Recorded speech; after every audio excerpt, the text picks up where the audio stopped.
Well, hi everybody, Paul Neuberger coming at you here, president of the Star Group, but also wanted to talk to you today in my role as chairman of the 2019 American Heart Association Heart Walk here for the Milwaukee area. And as you've been seeing from these videos, we've got an awful lot of stuff going on, some exciting stuff. Not just a number of volunteers, not just a number of Heart Walk teams, but also in revenue generated. And as you may recall, because I probably emblazoned it in your brain by now, our goal is an all-time record for this area, $1.75 million. Oh man, I gotta wear a back brace just saying that. That's gonna be a heavy lift, but I certainly cannot lift this weight on my own. I need very talented people to assist me with this. And as I've said before, I know it's a bold statement, but it's totally true. I've assembled the greatest collection of human beings ever assembled in the history of mankind.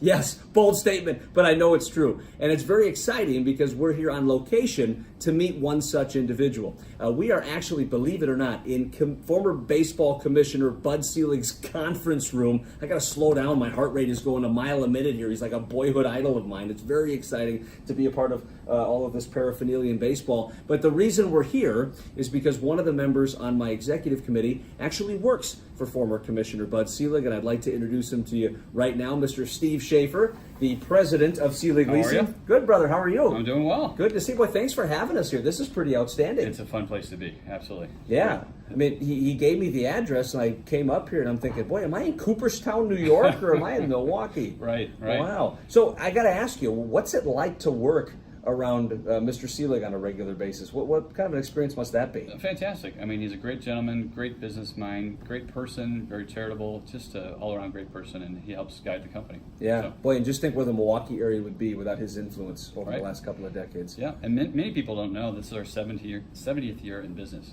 for Selig Leasing. Wow. Yeah. I would so his have, father started the company. Wow. Yeah, I would have had no idea. So we're talking about Selig Leasing. What do you guys do? What services do you provide? Sure. So we focus on companies that have around 10 vehicles on up to 250 vehicles, and we help them with their acquisition of the vehicles, the leasing, financing, maintenance and fuel, GPS, and then when they need to get rid of them, we help dispose of them for them. And we do that. The vast majority of our customers are in Wisconsin, but we have companies that are headquartered in other states as well, New York to LA and California. Wow, kind of like a one-stop shop, it sounds like. You got it. So if you're watching this video, especially for those of you watching on LinkedIn, I know a lot of you have fleets between 10 and 250 vehicles. Call this knucklehead. You will not regret it. Speaking of hooking people up, how about a Maserati? Can you set me up with one of those maybe for a week? You bet. No problem. Just the payment is just one other thing. Oh, you wanted it for free. Well, why not? Why not? Why not? We'll figure it out. Especially We'll because, figure it out. yeah, and I'm in the insurance industry, so we'll have to deal with that one as well, too. So good to know people in high places, for sure. Speaking of knowing people in high places, tell me a little bit about your family. I know one of the things that I admire about you in particular, you're a devoted family man. I know how important that is to you. Mm-hmm. Why don't you tell us a little bit about you? My wife Heather and I have 3 lovely daughters, 2 of which are in college, so both are in Michigan. And then we have a daughter, a freshman in high school here locally. Yeah, now you shared with me off camera, you and your wife met at an interesting place, did you not?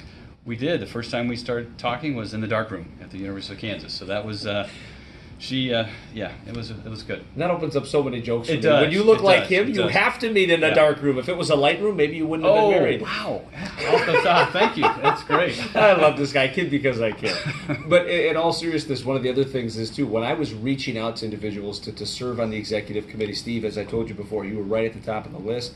We've been friends for a while. But until I had asked you to serve on the executive committee, I really had no idea that heart disease and stroke has impacted your family to the extent that it did. I've heard your why. Would you mind sharing with the viewers why you're so passionate about this cause? Certainly.